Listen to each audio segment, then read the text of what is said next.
Alrighty. Hello, everyone. Hello, viewers. Hello, fans. Welcome to another interesting episode from the Football Fan Zone. As usual, as you know the drill, we do this every week where we review the Premier League's action over the weekend and another blockbuster of a weekend I just gone by, and we're here to sort of dissect and break down some of the key actions from the Premier League. As usual, my name is Mr. ImamodeOgreme. I have the Adams with me here. The Adams, how are you doing? How was your Premier League weekend? I'm sorry. Hey man, it wasn't a great week for Chelsea fans. More It's- meltdown, more meltdown in the Chelsea fan base. I've not been seeing a lot of it because I've been offline, but I can tell that yeah, the meltdown will be epic. I've been seeing it. Yeah, it's just. I'm sorry, my Chelsea looks like it's one defeat to the other. You know, I Yeah, remember we remember sometime in December where it was we're not in the title. Skip I it. know. I know in the top four race, Oh, in the top four race. how things can change so quickly in football. Yeah, that's why we love the sport. Right. So yeah, so the Adams. Let's get straight right into it. Of course, let's start with the title race, the title challengers, the top team. Let's start with the big game of the weekend: Liverpool versus Manchester City, which ended in an away victory for Liverpool. First time Liverpool is not first time. Liverpool's first win at Manchester City's ground in over 10 years. Mm. In fact, since Guardiola arrived at Man City, Liverpool has not won there. So this was the first time, and also Slots doing the double over Pep Guardiola as well in his first season in Premier League also deserves a mention as well. So fair play to him as well. Yeah, so for Liverpool, let me start as a Liverpool fan. I'm over the moon, prior to this game where we had a sort of like a shaky spell, a tricky period where we dropped points. I wasn't here last week, so I wasn't able to speak on the debacle, that 98 minutes equalizer from James Tarkowski in a game where the ref added 5 minutes, 6 minutes, and then you have an equalizer in 98 minutes. But well, it is what it is, I'm not here to complain. Yes, yeah. So Liverpool, leading up to this game, has not been playing well. The derby game was an example. I thought we didn't play well in that game. We were a bit apprehensive, pensive. We're not our usual selves. It seemed all the pre-match talk before that game was, we needed to sort of not play the occasion, just play the game. And then it ended up being like, as soon as the game started, the players trolled the advice that they got from the coach, because the coach was saying all the right things before the game. And then, it just felt like we took the approach we took last year where we lost 2-0 there, was the way we approached this game. Everton were winning all the free kicks. It's as if they knew what to do to us. They just felt like they knew where to, when you know where to make a baby cry, you just pinch them at a certain spot. I think they knew where to hit us, and we fell for it, and then we knew what happened. We somehow find a way to take the lead in the game at some point, but we ended up not losing concentration and throwing the game away. But that by the way, we then proceeded on to play against Wolves, where we won 2-1 at home, but it wasn't convincing. Throughout the Mm. second half, Wolves at home, we didn't have a shot on target, Mm. which was very, very surprising. But we scaled through that, and then went away to Villa, and then had to come back to at least get a point in that game. And Darwin Nunez throwing away a golden chance. And yeah, all that sort of happenings led us to this game. So the preview to the game, a lot of Liverpool fans were a bit apprehensive. There was a bit of fear. Oh, are we going to throw this away? Arsenal could close the gap to 5 points. But something that helped the mood was, we'll come to talk about Arsenal later, but Arsenal played West Ham before us, and then we know what happened at the Emirates. Jared Bowen, the legend, I'll forever keep on blowing bubbles. West Ham did us a huge favor there, and then I thought that result sort of helped us, especially the players, a bit calm, fans as well. Everybody was calm. It was all like, yeah, worst case scenario, even if we draw against City, it wouldn't have been a bad result. But the boys were like, now we're going on there to show them why we are title title material this season, and it was a professional display. And for my to start analyzing that game, I think I've always said anytime I've been asked about an slot, I've always said I like this coach. I think he's different to Jurgen Klopp. There's this thing about Liverpool fans where because we love Klopp so much, nobody wants to say, "Oh, this man is better than Klopp" or "He's a better coach." Well, of course, that would be ridiculous to say. But there's just I don't know, maybe it's too early, but in his Liverpool career, but the Mm, way he approaches games, I think he's more flexible. yeah, Maybe that's the way to put it. He's more flexible than Klopp, which can help you in a long season, and yeah, especially when you're in this sort of race. yep, Whether it be the title, whether it be towards the end in a tougher race, if you know how to be flexible, you approach a game in a different way yeah, to help your chances. And I thought he got his this thing spot on. Pep's team is a possession team. They are playing at home. They're going to dominate. So you just really tweak the formation a bit. No recognized striker. Play 4-4-2 formation. So Bosla and Jones were more of like most forward players with Salah and Diaz on both flanks of the wing. And then when we're without the ball, you could see the compactness, you could see the low block. So it was perfect in terms of tactics from and his slot. And at most majority of the game, I didn't feel like I was worried that City were gonna nick a goal somewhere. And that also has to, I'm sure we'll come to City shortly, but that also has to do with the sort of players that City sort of fielded. Manchester City, we'll come back. We'll talk about City shortly. There's something I have to say about them. But still speaking with Liverpool, Mohamed Salah, by the way, the Adams. I'm going to come to you. What a guy! What a season he's having! Like I was listening to when your team wins and then you're watching on TV and then you're listening to the post match analysis. You're just like, wow, wow. They're just reading out all the stats, all the potential records he can go on to break, and I'm just like, wow, this could be an all-timer season. Like I feel like it feels like the universe is just sort of aligning for Salah. He just feels like he's been disrespected over his career, overlooked, and it's just like the universe is just saying, "Nah, Salah, we're pushing you to this all-timer season, so that no doubt there will be no question, there will be nothing, no agenda can erase what you have just done this season." Like it's that sort of season. I'm so happy as a Liverpool fan that, of course, I'll be happy. My number one objective is let us just go on and win the Premier League. Then anything Salah can get for his own personal, that will be for him. So I'm just happy that he's doing all that and he's sort of pushing us to the title. So if let me not say if, but where we are now is a good place. It's a good place. 11 points over us now. Though we've played a game more, but it's still a good place. Game in hand doesn't translate to points. So I'm sort of excited at where we are. So yeah, I'm hoping the boys can just keep it up together. That's Liverpool, and then we end the season with the Premier League title. Diana, let me come to you so you can just.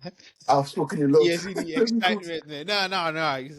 When your team is winning that way, it's exciting, and you guys deserve it. You guys deserve it. I know you missed the show on last week, but Uzo was like, you know, Liverpool they've been doing well, but he still felt like they've not been and their best, right? It felt like you guys were a little weak and you guys could be exploited. And he was kind of right because that Aston Villa game almost, proved that he was right. But then, like you said, Arsenal being Arsenal, they bottled the race that they were not even in. Like they bottled the lead that they even have. Right? It's Liverpool's title to bottle, but Arsenal still somehow found a way to bottle it. But yeah, I think that kind of helped you guys and calmed the nerves. Leading into that game, you guys knew that we have an insurance, we have this in our back pockets, right? And he helped you guys. Coupled with the fact that City, that's not a great Man City team. I'm sure you're going to talk about it. Aging Yeah. players, Doku, Savinio, those guys are not up to scratch.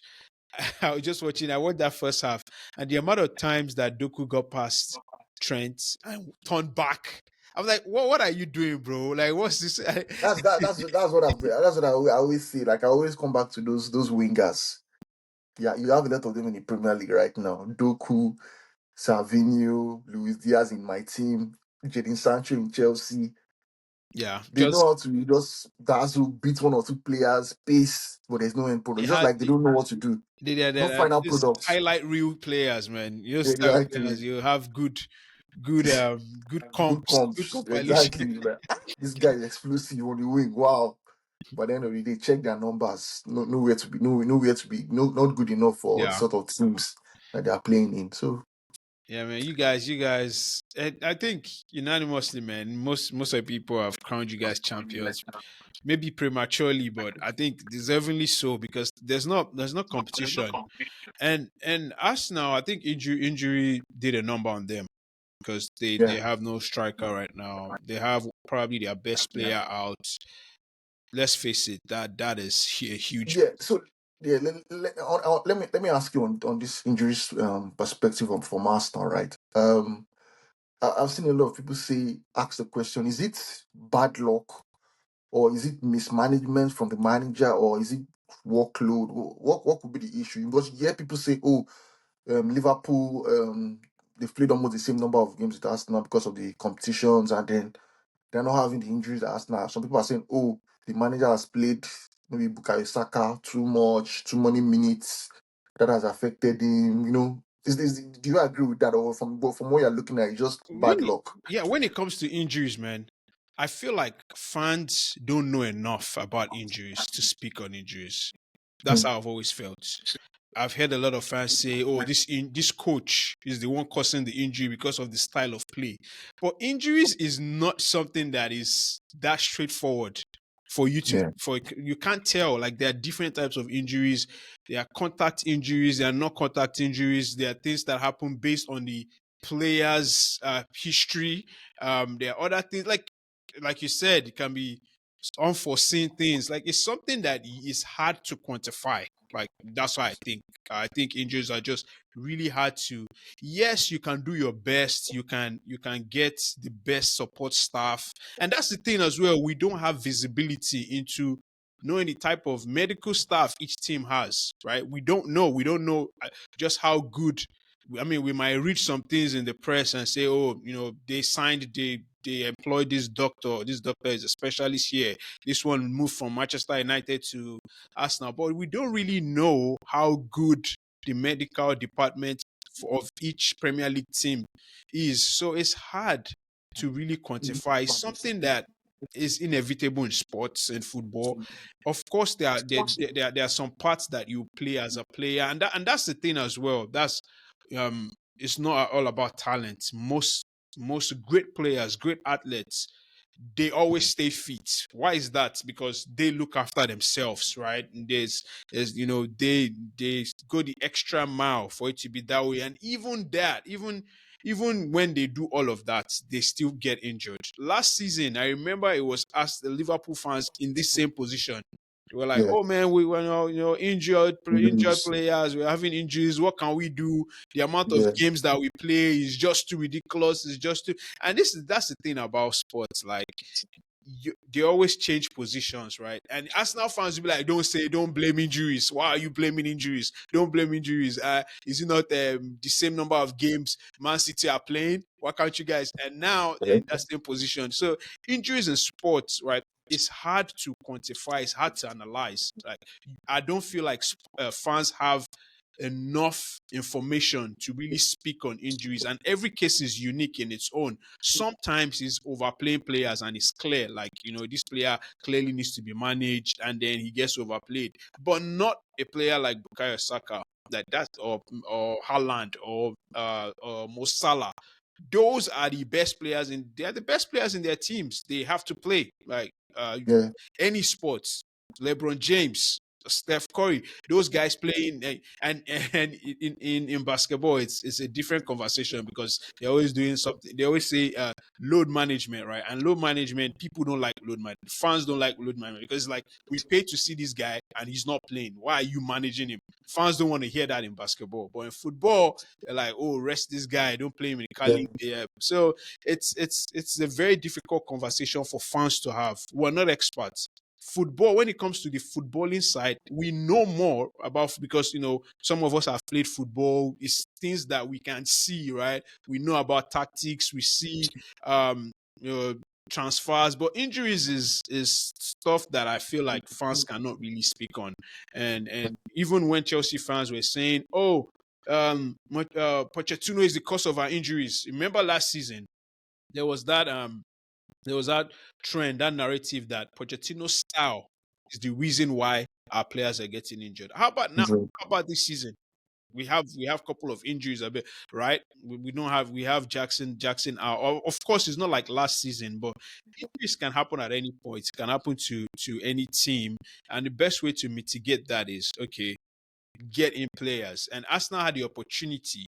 That's the debate now, because they had an opportunity. They had Jesus out, a team that's trying to go for the league, right? You have your best player is Mohamed. In Bukayo Saka out. You had Jesus out, and yes, there's an opportunity in that window to start to sort of like beef up your squad. Yeah. I think you take that opportunity. Like, what's there to lose? You take that opportunity, and that's ambition. Like, you're signaling to your fans, you're signaling to the players in the dressing room that, okay, we're going to go for this. This means a lot to us. I felt like in the boardroom, they probably said, you know what, Ateta, this season, don't worry about it. We're not Mm. backing you this season. You know what, just try. Try your hardest. If you don't win the Premier League, we're not going to hold you to it. We're just going to jot that one to, it was just one of those seasons. Next season, we'll back you. That's what I think is happening. That's what I Mm. personally think is happening. That they've told the board, they've decided that, this season we're not spending, much. Yeah. Yeah, we're just going to, Yeah. yeah, Yeah, and I just want to add. I think with this all the, especially with now that the spotlight is around this PSR and all these financial rules in yeah, place, clubs are now being careful yeah, in terms of spending money and how much you're making, or net, what they call that thing now, net spend and all yeah, that. yeah. So those clubs are like, because the Amortization Premier of League's profits, all those exactly. things. Yeah, Exactly. So I'm assuming that also sort of factored into the yeah, decision that it if does. that's what is happened, yeah. Because you're looking at us now, it doesn't feel like they don't have the money to go splash on. You are seeing a team like Aston Villa buying Asensio, Yeah. And all this this sort of, this is they had every reason to. Last season, all of them were crying out for a striker. It was obvious yeah, they needed a striker, but they had, most of their players fit apart from Jesus. But this season, your talisman is out. Apart from that, you had Odegaard out at some point this season, and you saw the effect. Now you have your talisman out, and just before that, Jesus also did his ACL, and you're trying to look. Every season is different. yeah, Last season, what did we say? We say, okay, next season is Arsenal's title for sure. Like, Arsenal is yeah, going to. Nobody really thought Liverpool was going to come. Like, oh, Liverpool is a transitional year. They are getting, and that's the mm, thing. There's no you can't tell what's going to happen next season. You just can't. yeah. You You can't can't tell. tell. Man City might come back. It might be. Exactly. It might. Liverpool might get stronger and do a double. You don't know. So you take the opportunity when you have it. Have And it. So and that's why that would be, it's so bizarre to, if that's really what happened, like you're saying, where the Arsenal board was telling Ateta, oh, let's leave this season, or yeah, then we'll yeah. focus on next season. Hmm. That would be, that's if that's the case, then I don't know. I'm sorry, Arsenal fans, if that's the sort of board that you have, but hey, as a Liverpool fan, I'm not complaining. Right. Fair enough. Yeah. The others, I think, I think we've already started talking about Arsenal. You know, are you? I, I know I think you've mentioned it a bit, but I just want to get your point, your view authoritatively. So are you sort of ruling them out totally? Yeah, I think Like, is it? I think it's a big ask for them. It's a big ask for them. Liverpool are a team that know how to win. They have professional players. Of course, never say never in sports, but Yeah, it's going to be like one of those momentous, like yeah, it'd be like a groundbreaking achievement yeah. if they turn it around and win. Like it'll be The- one of those stories. Like oh, one It's, like, yeah, it'll be yeah, it'll be incredible. So it's it will be, and you know, and it's sports and it's football. You just can never say never. You know, that's why as a Liverpool fan, I'm still not. I'm cautiously happy, but I'm still like nah. yeah, Until the mathematics is saying it's no longer possible, you just can never and and start and and celebrating. that's the integrity of the sport, right? I expect Yeah, Arsenal to like keep going until the end, try all they can, but to be honest, man, it's too little, too late for them. Yeah. I don't see how they're able to get it done, man. I don't see. And man, what a job Anna Slot has done. We have to just put up our hands and say, man, fair play. Look, this guy came in and we thought it's going to be a rebuilding year, and you know we're joking about it like pious. You you don't want to be in that rebuilding phase. You don't know what it feels like. You don't want to go back to that, man. That's a terrible place to be in. And this guy came in and that's the thing I don't like. I don't like when people don't get credits yeah, because we'll be the first ones to nail him on a stake and say, man, he's not a good coach. He's not that good. You know, he came from Dutch league. And now when you're doing well, they want to downplay yeah. what you've You achieved. know, I was listening to some sort of like Liverpool related podcast earlier today, and the thing about it is, even if there's you're not even going to give him credit, like this Mohamed Salah's performances this season alone should be enough credit for him, because I remember last season when we sort of fell off towards the end of the season, and then Mohamed Salah was having a not too good season. Like his season was, I could remember there was discourse around, oh, I think they need to sell him. Like he's finished. Like we've seen the best of him already. There's nothing he can offer us again. So he has to go. But this season it just feels like there's been a tweak in terms of the You said manager and you how, said that. I think you said that, cashing on yeah. Salah. You said that. I I think, yeah, I think remember. I think I said that, yeah. I think I said that, and I'm happy nobody listens to me. Who cares about my reviews? So yeah, like I was of the view that yeah, he had to go, yeah. But credit to the manager. He has just sort of, I don't know what he's done. Some people have said that, oh, he's sort of like giving him a bit less workload, unlike Klopp, whose system was always Press, press, um press. press. It's just like he has given Salah that kind of like, you can relax, you can track whenever you want to, you can just, just take it easy, do your thing, that sort I of saw free him roll, tracking back yesterday. And I was thinking, man, Yeah, you never see Salah in this type of position. yeah, you had to track back to help Trent, who was Man, getting cooked. But yeah, that's part of being in a team. So I'll give that and his slots credit for Mohamed Salah's I sort have of a question performance. for you. I have a question Yeah, for you. I don't know what school of thought you're in. I'm sure, obviously, you respect Klopp. You know that he laid the foundation, and yeah, you also see, like you said, you said all these good things about the slot. But it's mm, about us now. Do you mm, think that similar to what happened to to you guys, if mm, Arsenal get in somebody else, do you mm, think that that's what I mean? It's kind of different from your case because Klopp did his thing, like he won trophies, right? But yeah, I mean, Arsenal haven't won trophies, but Ateta has done his thing.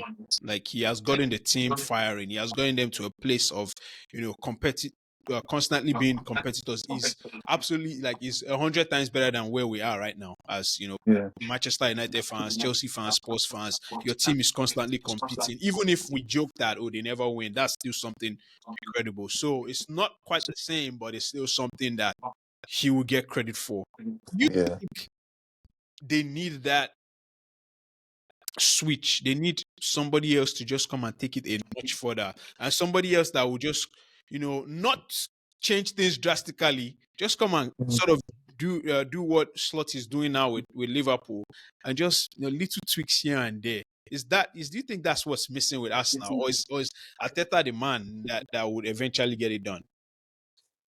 Ah, that's a tough one. I've thought about these things over the past few weeks, and like like you said, fair play to Arteta. He has got us now to the place where they started competing.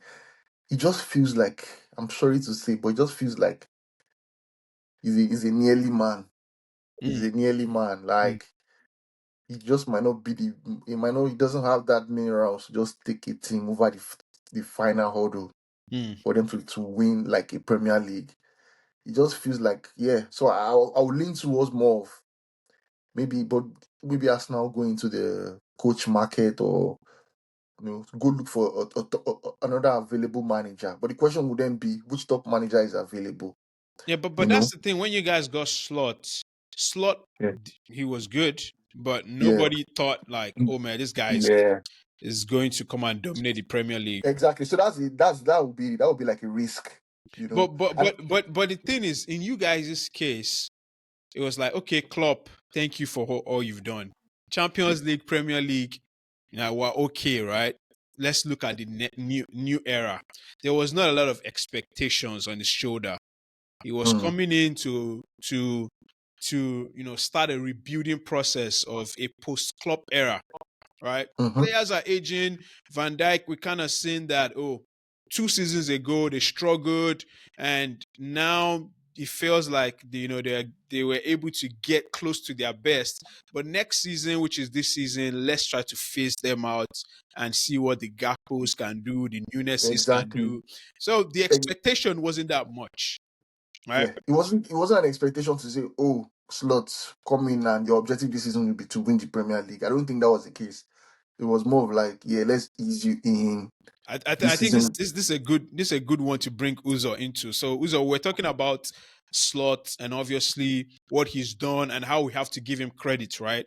And we now talked about Arsenal and said, does it feel like Arsenal need a change, right? Do they need somebody else? Now, in the case of Slot, it might not be that the person they get would be technically better than Ateta, but just a fresh mind, a fresh face in the building. Is that what does the business for us now in terms of getting over that line?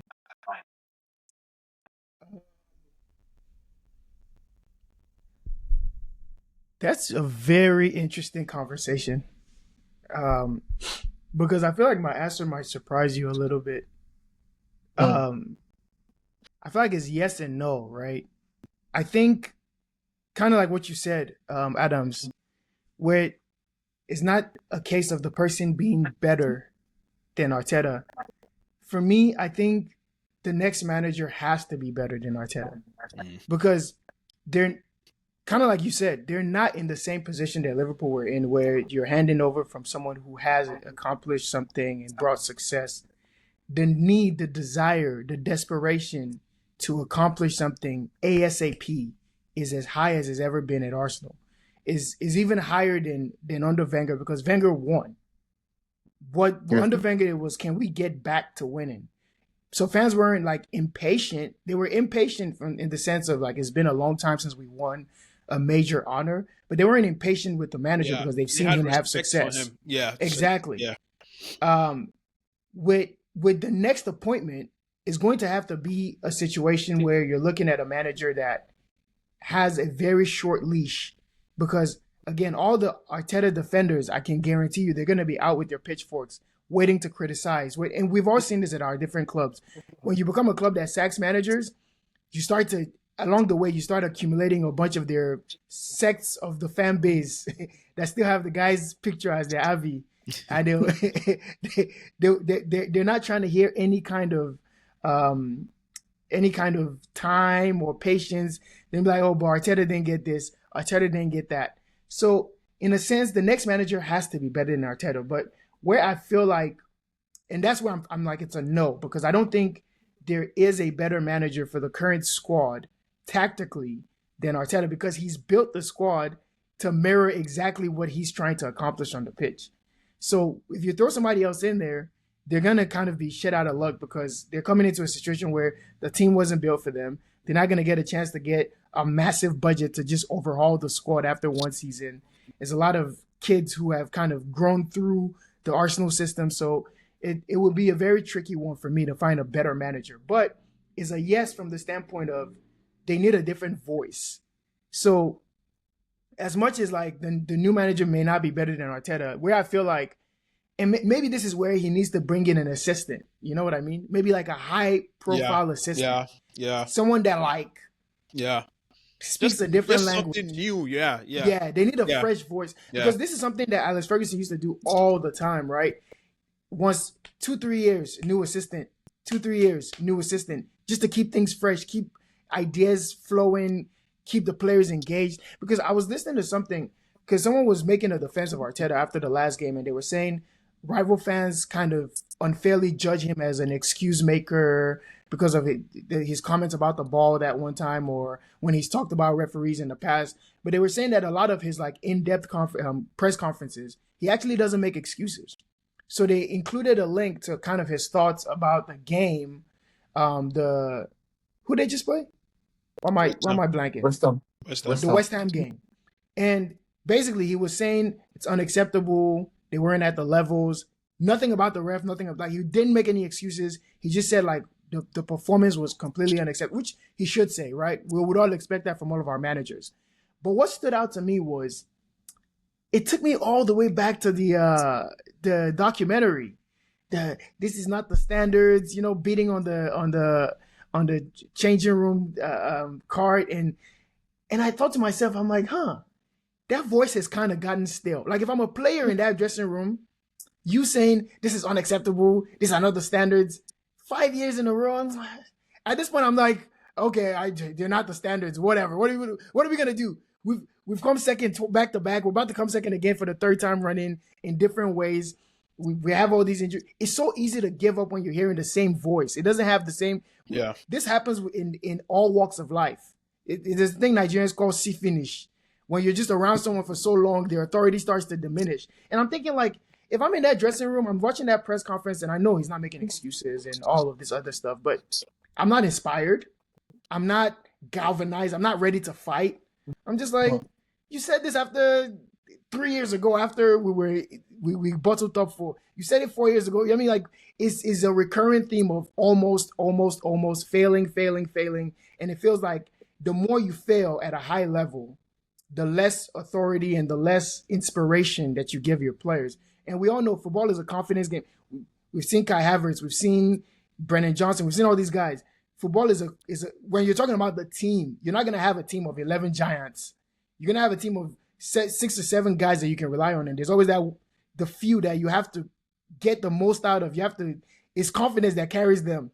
And I feel like when you lose that magical aspect to like really get more out of players, then you start to fall into a lull. Like I was watching the performance, Ben White. I know he's just freshly back, but everything just feels like just going through the motions. Odegaard going through the motions. There's a lot of the things that I was seeing from Arsenal fans in the interview. No passion. We didn't want to win.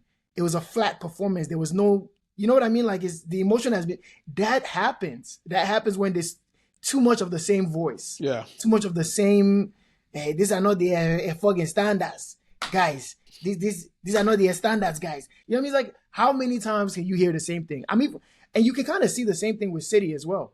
Pep scratching it, all that mad genius thing. It's starting to look kind of lame now. Like the players are probably looking at him like, guy, calm down. We've won 4 in a row. We're having a down year. Relax. Like all these quotes of, I want to harm myself and I need these losses. And like, he's trying to make everything sound so dramatic. I bet you the players are just looking at it like, calm down. And you see the way he does it, he refreshes the squad. So now you've got all these new faces. They've never won. They're hungry. That's how you keep it going. So unless Arteta is going to do another rebuild, I feel like there's a lot of players that need to move on from the team. The Parteys, the Zinchenkos, the Jesuses, all of these guys need to move on from the team. They were part of the last rebuild. The guys that you build around are guys like Saka, Saliba, Gabriel, those guys moving forward. But the kind of the fluff around is either you change all of those players or you change the voice. And maybe you change it like I said, with a assistant manager or something. But I don't think there's anyone better tactically. Mm-hmm. But I also think, I agree. Something definitely has to change because it feels very, very flat. Yeah. Very flat. Another point, while we're still on Arsenal, that I think a very good question that Pius asked is, and I think you might have a counter view, as injuries, right? What did you, Pius, how did you ask that question? Not hearing that. No. Go ahead. You already So know how where I stand on it. I'm not even hearing that.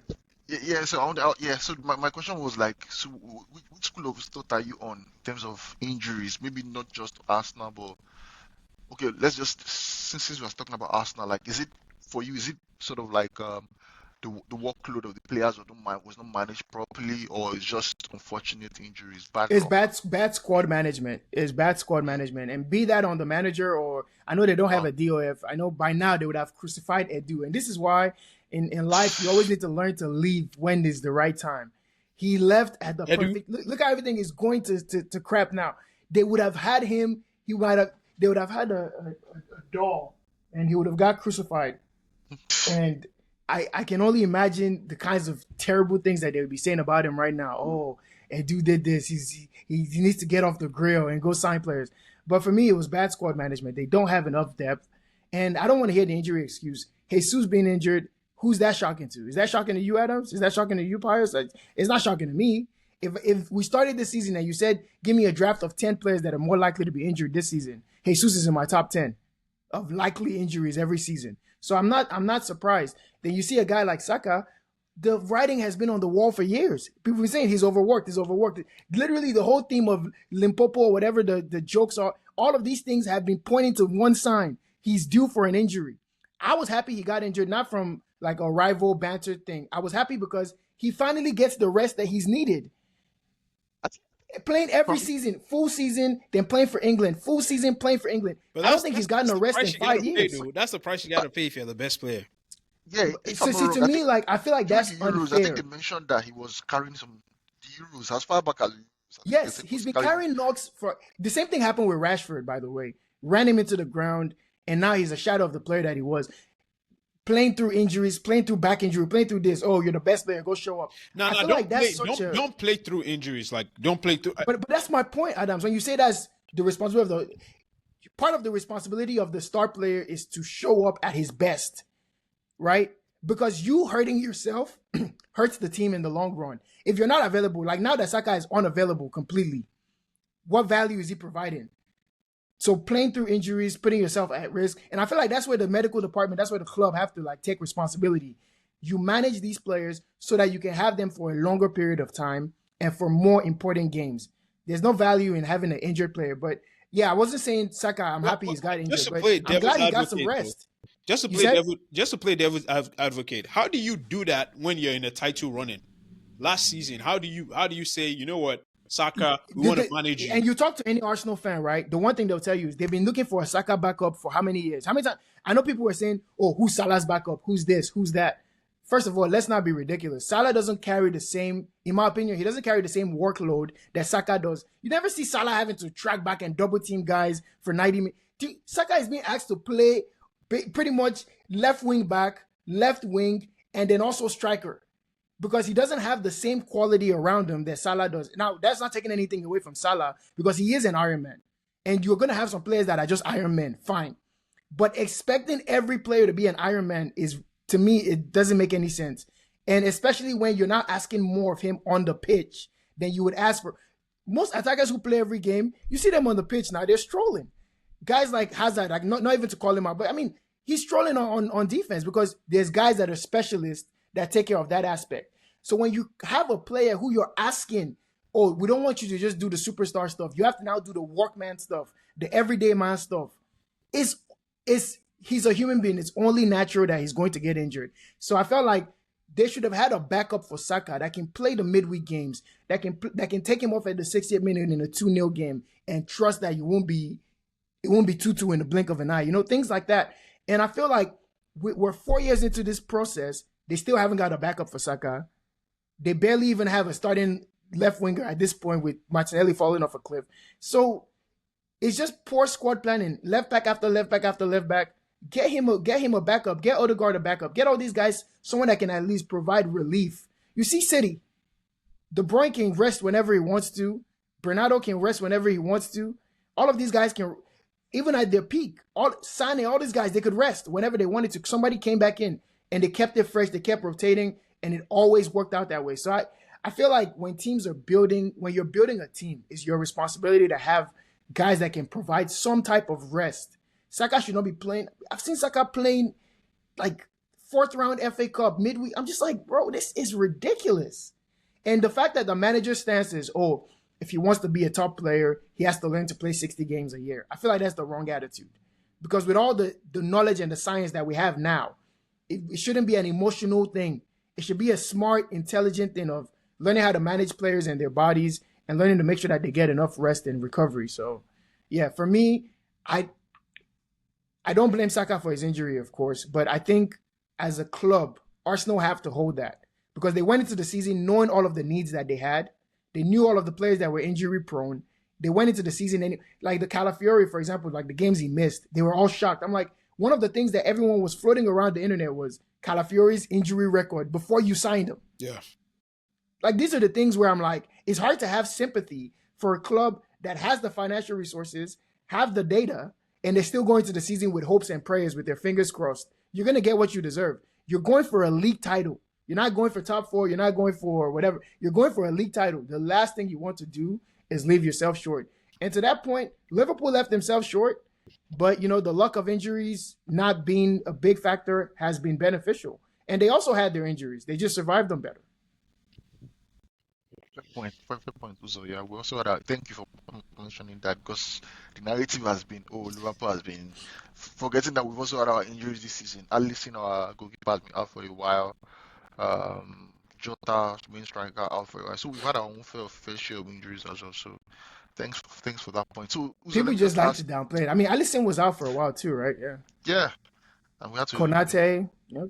Konate was out as well, you know. So. And like someone said, Arsenal are literally only missing attackers. First choice defense, first choice midfield, first choice goalkeeper. You're missing 3 attackers. I know, big whoop. But you were only missing Saka up until like 2 weeks ago. So like at the end of the day, it's not like you have just a plethora of excuses. Like you still have the heart of your team. So do you see any way Arsenal can turn this deficit around in the Premier League? Any chance? No.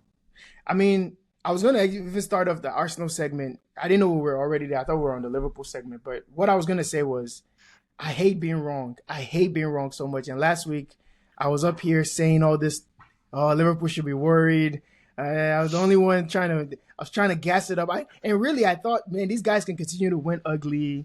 I don't know. They can just continue to stay in the fight until they get their guys back. But once you see the passion and the energy leave, there's not much you can say. Like, if a Premier League title doesn't make you play hard and give your all and be desperate to win, what will? You know? Like, what will?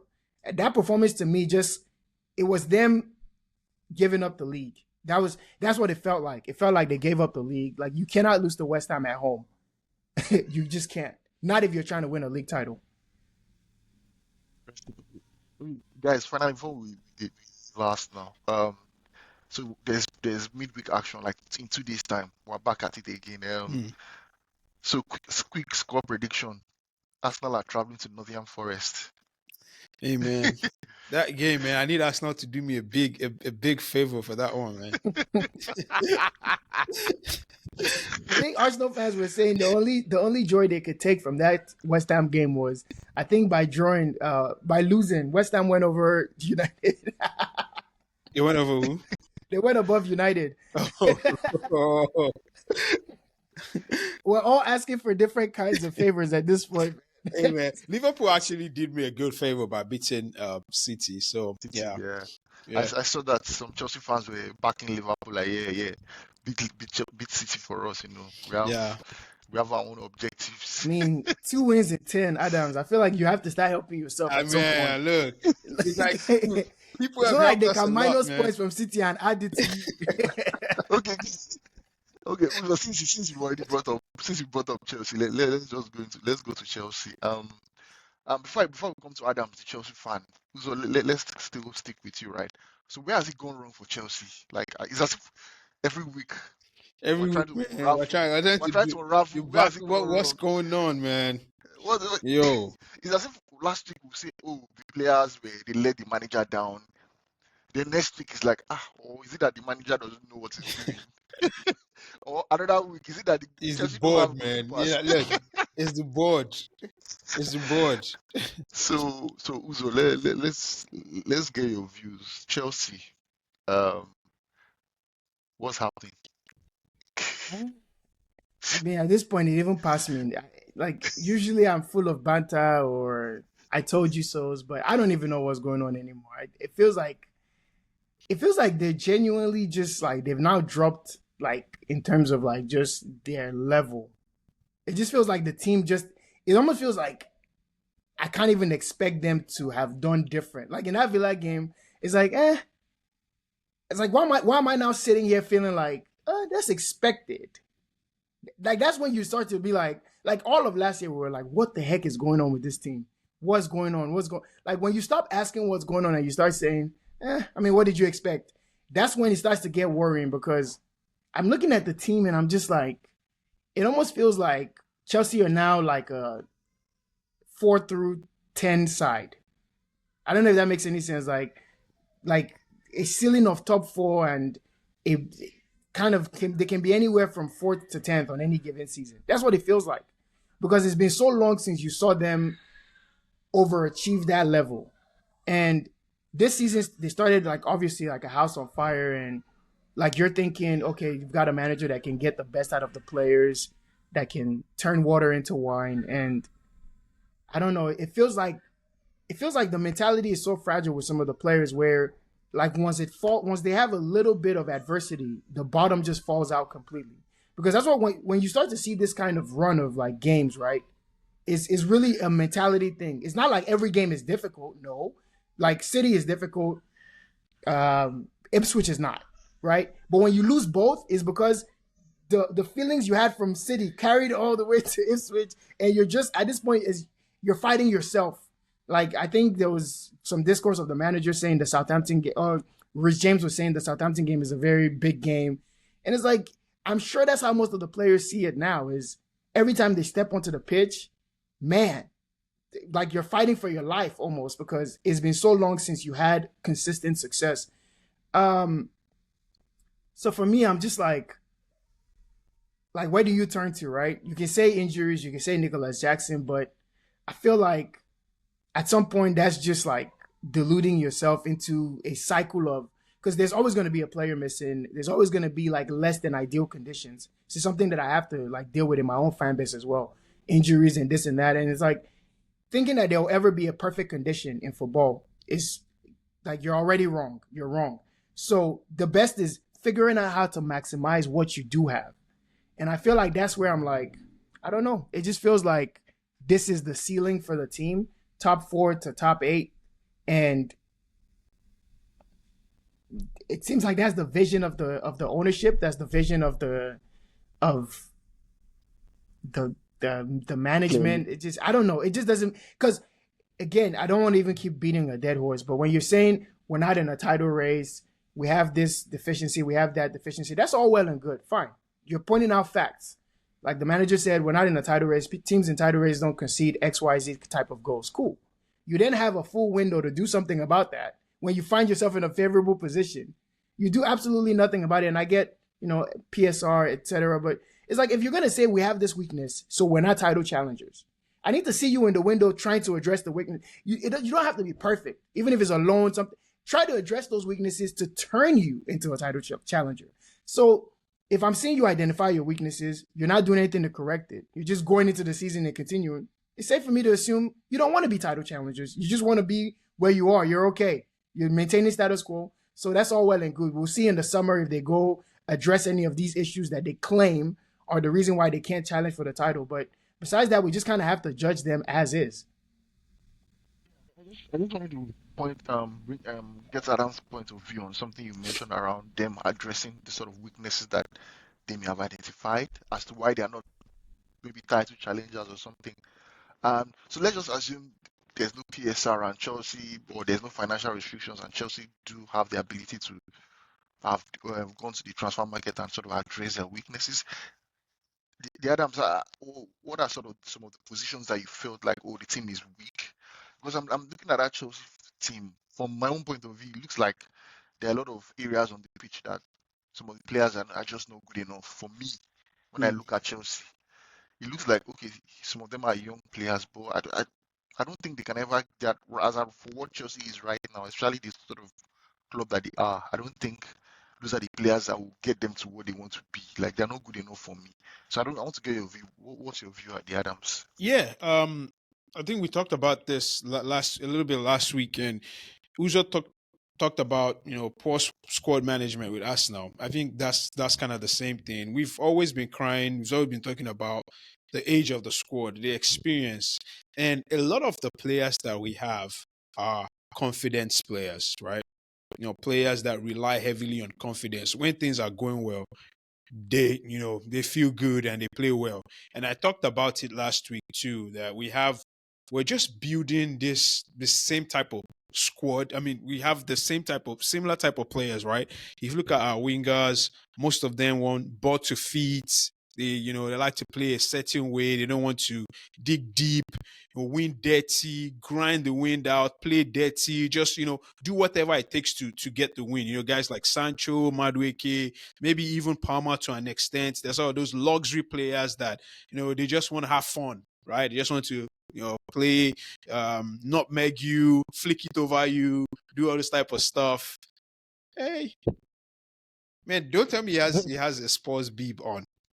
Oh, No, no, no. It's oh, just a thing that says little wingman. okay. I'm putting him up here because as Adams is talking, I'm just thinking, yeah, you're gonna have to start scouting for a new player. And I know you guys have an age limit, so don't worry, he's well under the age. Yeah, man. 9-year amortization, Adams. We're giving him like a 20-year contract, man. 20-year contract.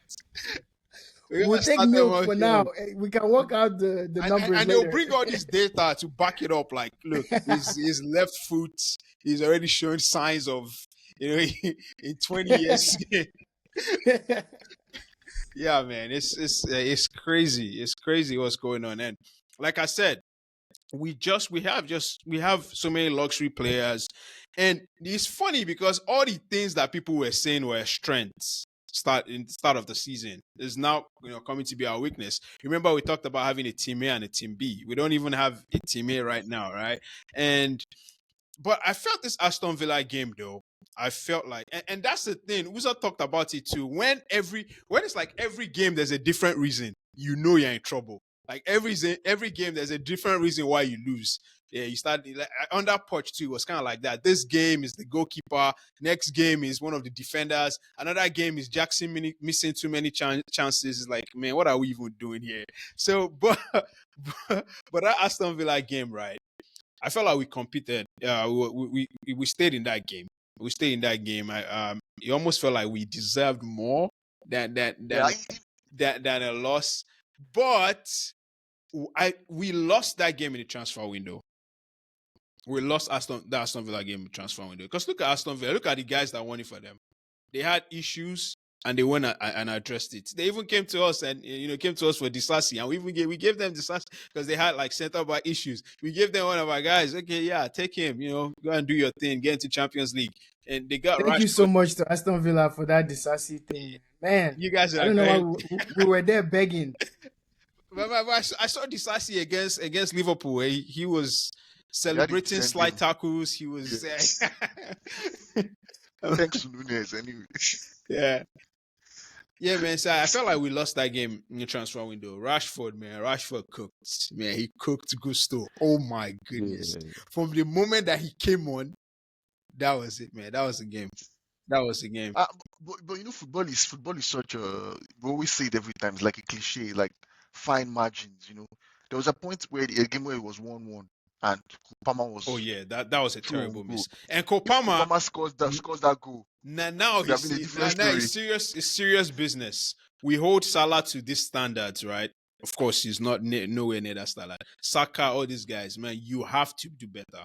We talked about it a lot last episode. Like the best player on your team needs to stand up and be counted for. He needs to be the one, and that was the moment. That day was the game done. That day was the game done. If that was Jackson, we would have finished him. If that was Jackson, we would have killed. But of course, like he has enough credit in the bank for us to say okay. But right now, it's 5 games in a row. Come on, what are you doing? 5 games in a row, no goal. I know there was that No. Brighton game in those 5 games, but 5 games in a row, you need to step up. And yeah, man, Southampton is a massive game. It's a massive game, man. Southampton, Leicester City. I like the fact that those games gonna have come any sooner. Perfect games for if you are in a bad run of form like this. But those games can get scary real quickly too. Remember, with confidence, being low on confidence, you never know. One Yeah. penalty giving away, you might give away one penalty, one bad back pass, something Yeah. crazy, and then the environment just becomes toxic, and you just find yourself. It becomes very difficult to come out of. But we need to win that game. I think it's tomorrow. Yeah. Tomorrow, Wednesday. We need to Yes, win that game. it's a game tomorrow. I think it just has to do with the approach at which Chelsea approaches that game. No doubt, like Rich James has said, and from that statement, he would have put Chelsea on some sort of pressure because it's almost like everybody's expecting Chelsea to win that game Yeah. at Stamford Bridge against the bottom team. Like those That's ones the are worst, sure. one of the worst teams in Premier League history. Yeah, exactly. One of the worst teams. We always their striker. They have Paul Onwachu. Hey, That's respect my guy. Respect my guy. Still, respect my guy. Respect my guy. yeah. So my yeah, Joe Aribo, Ghanaian Suleimana. So it's just like it's like a free hit. Like those guys also Southampton also come there with like We're going to be. nobody's Wait. How do you feel though being in such a team?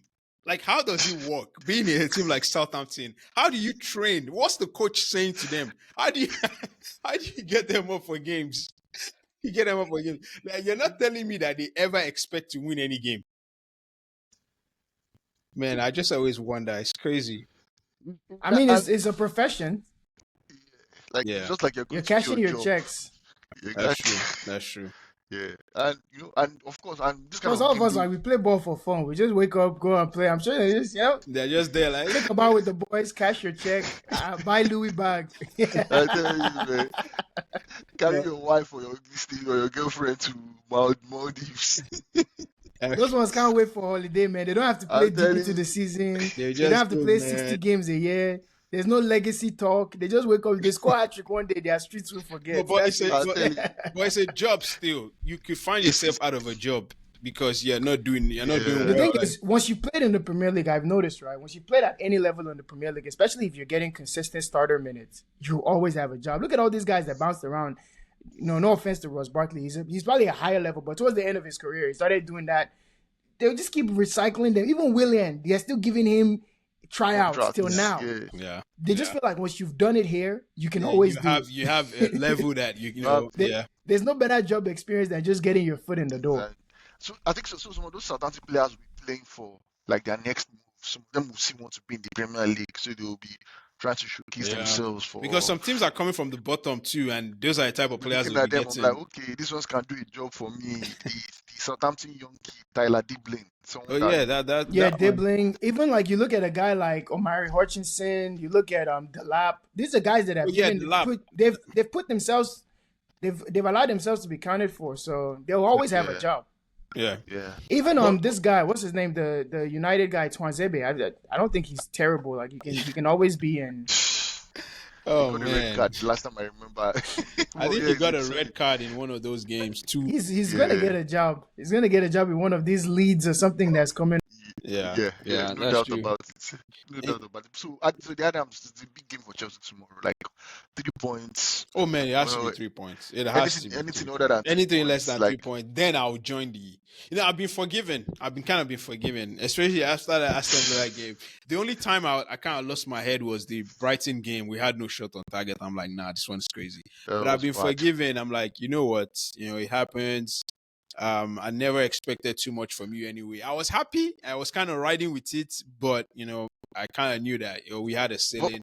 And I think so far, I like Pedro Neto in the false 9 position, not more than Nkunku or Palmer or whoever. Pedro Neto feels like and we need someone that can stretch the play, right? He's able to press, stretch the play. I feel like he did well.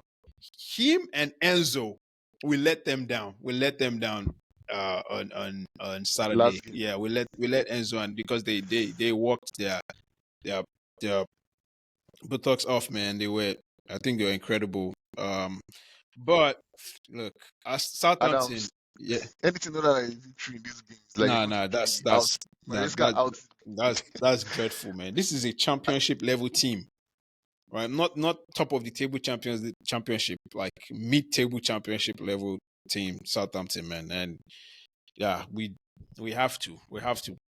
I'm predicting a 4-0 Chelsea win for that game to Man, be. I think they'll score. I think they'll score for sure. I think Southampton are going to score.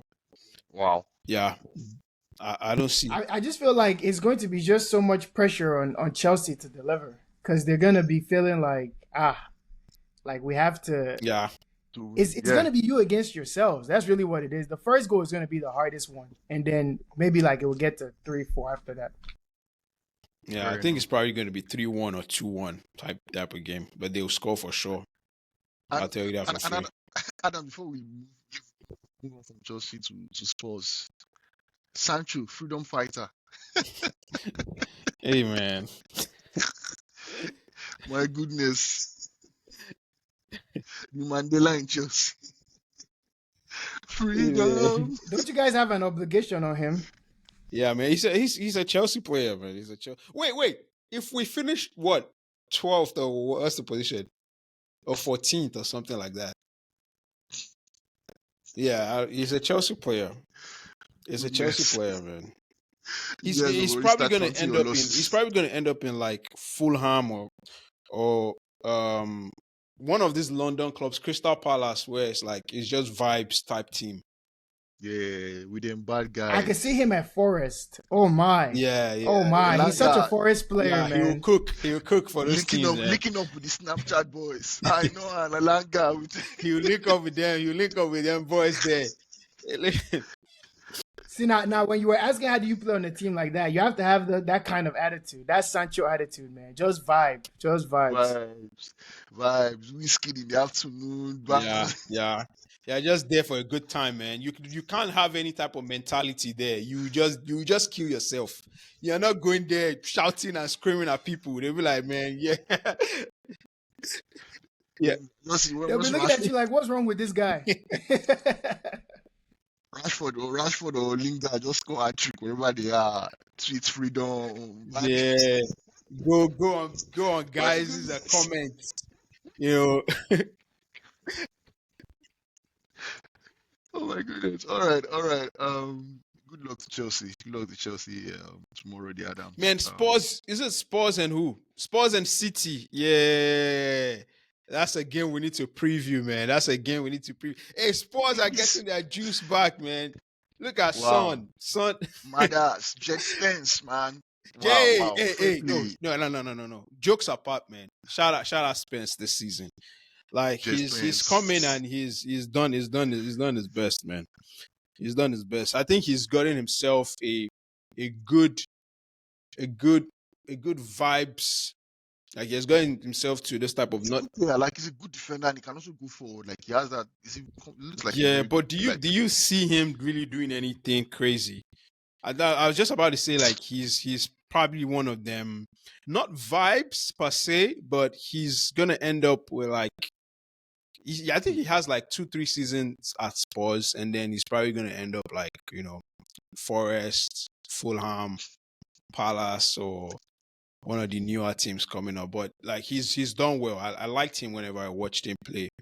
Against Liverpool, I don't think he did badly at all. Especially, I think against Salah. Salah was not getting any sort of joy out of him. Like the guy was decent, and I think Spurs fans will agree. Yeah, I'm happy for him because he had a tough time when he first came. I think he came from Forest, right? From Championship Forest, he was killing it. Yeah, and then he came. They had Conte. Conte wasn't having. Conte was like, "Who's this guy?" Loaned him to somewhere in Italy. Came back, still didn't play him, and it took how many injuries for him to finally play? But that would be a good watch. Tottenham versus Man City. Yeah, I think that would be a good game. Yeah, it will be an interesting game. And I think Spurs are some sort of form right now. I think they've won their last three Last Premier League. last 3 games. Look. That Like, yeah, they're man, I they're don't on a want to good play roll sports now. right now, man. No, I But don't. it looks like that Champions League might just be too much for them to Champions qualify. League. Yeah, I'm not talking about Conference League for them, man. Let them, bro. Conference, yeah, I think Let them Conference League because it's so tough. after Chelsea wins it this season, they can. It's so tough that if you miss out on the Champions League spots, you are getting Europa or Conference. So nobody outside of that Champions League clique is getting European football. Yeah. Yeah. It's tough. So I wanted to get. I'm sure like, once Uzo joins us, I wanted to get his view on Ange. Does it feel like Ange has turned it around in terms of will Ange still be will he still be backing Ange come next season? And of course, they still have the chance to win the Europa League as well. Let's not forget they are one of the. Yeah, If they you're looking play at the AZ odds, Alkmaar, right? Is that team they play? yeah, AZ Alkmaar, yeah. Which I'm sure they should be backing themselves to over 2 legs. They will be backing themselves to You see what get the job done. you see what Alkmaar did to Galatasaray. That's right. Those ones they know to be like that. Stop now. They have your boy. OC. But they dismantled them over 2 legs, like 6-3. Yeah. Like it's true. It won't be an easy game for Spurs. But I don't think they had Osimhen in the first leg, to be honest. Yeah, they didn't have Osimhen. I know he scored in the Not that second it matters, leg, but I don't know. The Europa League is just it's just a weird competition, man. But Tottenham and Manchester United are the top odds. If you're looking at the odds to win it, looks like Tottenham and United are the top 2 teams there. That's not really that surprising because there's not. I think there's Real Sociedad. There's Lazio. Lazio's Fenerbahce, man. Mourinho. It's an European competition. Never counted. He doesn't have the quality in that team, man. He just doesn't. Mourinho is coming to Scotland. Rangers, that would be a cracking game. We'll see, but it just shows like there's an indictment on the quality of that competition if United and Tottenham are favorites to win it. How so? It's not like the Conference League is any better. The reason I feel like the reason for the dip is more so that the Champions League got expanded. There's more teams in there, so that leaves even less quality teams. Teams don't fall. I mean, usually teams aren't dropping out. Yeah. So it's like you've taken about like 16 teams that normally would be in the Europa League in some shape or form, and you've now replaced them with even less quality teams. So yeah, listen, I don't mind. If we can use that to cleanse our palate a little bit. Hey, listen. I'm telling you, man, that should be a competition Spurs should be resting players for, in my opinion. Yeah, man. Get Vicario. Like I said, Ange is going to come back and laugh at all of you guys. I always win things in my second season. This is the only he only has one competition left. We'll see. Wait, how is that boy, that tail boy, how is he doing? I haven't really, apart from that Liverpool game, I haven't really seen much of him. If I speak, I'll be suspended 10 months. The thing is, I don't want to speak because I feel like I'll start fighting my fans again. So all I'm saying is whatever obligation or option we have, Daniel Levy, don't you dare. Do not dare. Do not dare. Just calma. Calma. Let him develop over there, man. We have enough projects. Yeah, man. I don't want him, man. I don't want to touch any 19-year-old, bro. Nah. That seems to be Chelsea's this thing now. Yeah, man. He rejected us, which was, I mean, good for him. Because he just come here and just be one of those guys again. It's funny because he rejected for game time, and it's ironic that Jackson getting hurt now would have meant that he would have been starting game in, game out. Yeah, he'd have been playing. But, I mean, it's good. It's good that he didn't. Because it's the same way, like, for us, like, with Richarlison getting injured again, allowed him to, like, start almost every game now for us. And we also saw him like a winger type. But I see him playing on the wing for Spurs. I'm like, I don't think he plays as a number 9. He's not very good on the wings. I feel like he's more of a striker. Yeah, that's the thing. He's a striker, and I think the project that we sold to him was like, okay, you're either gonna play on the wing or you're gonna compete with Jackson. Which I feel like if you're 19, you should back yourself to compete with Jackson. Is not like his Haaland or something like. I think he wanted things to work out in Bayern, and I think he wants to be in a place where he's just developing to come back. Like at the end of the day. Yeah, true. Before we sort of fully the wrap, is there anything else? Any points, Adam, you want to? No, you just do predictions. Yeah, predictions. Okay, Spurs Man City. Yeah, the big game this man, Spurs Man City. I don't know where's that game. Is it at the Etihad?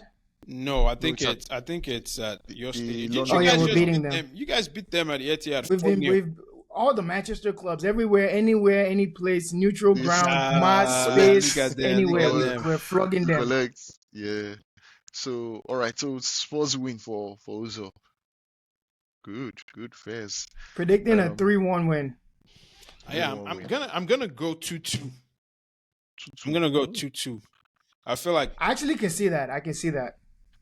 Yeah, it's gonna be a high score. I think I'm gonna go with Adams too as well. A score draw for me too. Liverpool, Newcastle, man. I need Liverpool to do me a solid here, man. Yeah. Three repeats of the. So you guys can win this one. Why they win the Carabao? You never wanted the Carabao anyway. You know what? That's what I was sort of seeing. What Liverpool fans are like. This game is actually more important than that Carabao. Yeah. Like this one is more important. I also take you guys do that one tomorrow. For me 3-1. You guys do that one for me 3-1. And Arsenal, I beg you, Arsenal, I beg you, do a 2-1 for me against Forest. For me, that Nottingham Forest. That's nice. More of a draw or Nottingham Forest win. No. Arsenal win that, man. This is where Sterling announces himself to the Arsenal faithful. This is the game. You will see the best of him, right? This is the game. He's auditioning for the role, man, for the vibes leader. Okay. And Sterling is the most likely player to end up at Forest for sure. Yeah, Sterling is auditioning for that role. I saw one sort of stat or football fact, like what's it called? The West Ham's current manager, what's his name now? Graham Potter. Yeah, he's the second manager to win at the Emirates with 3 different teams. Wow. Yep. Wait, has he really won at the Emirates? He won at the Emirates with Chelsea as well? No, I don't think so. Brighton. You said 3 different teams: Brighton, West Ham, and who? West Ham. And a Swedish team. Oh yeah. When he was coaching in Sweden. Östersunds. Wow. When was that? What competition was that? Arsenal. They've been in the league. Östersunds. I don't even know the team. I'm just like, wow, fair enough. And West Ham have defeated Arsenal. Like they've given Arsenal like their first home defeat in 4 different seasons. Wow. They beat them last season too. And they were the last team to beat them at Highbury, their former stadium. So bogey team for them, for Arsenal. Fair enough. Okay, guys. I think this is where we'll have to bring the show to a close. And shout out Uzo Jr. for making an appearance. Yeah. Give him credit. Future Liverpool fan. Bro, he acting like he can support any team, man. He's gonna end up supporting Manchester United. What are you gonna do? Look, he's so upset at the thought of supporting Liverpool. He can't even imagine. He's already wearing the Spurs colors, right? Yeah, Spurs colors. Let's go. Celebrate being a European champion. If he stays at Spurs, no hope for him.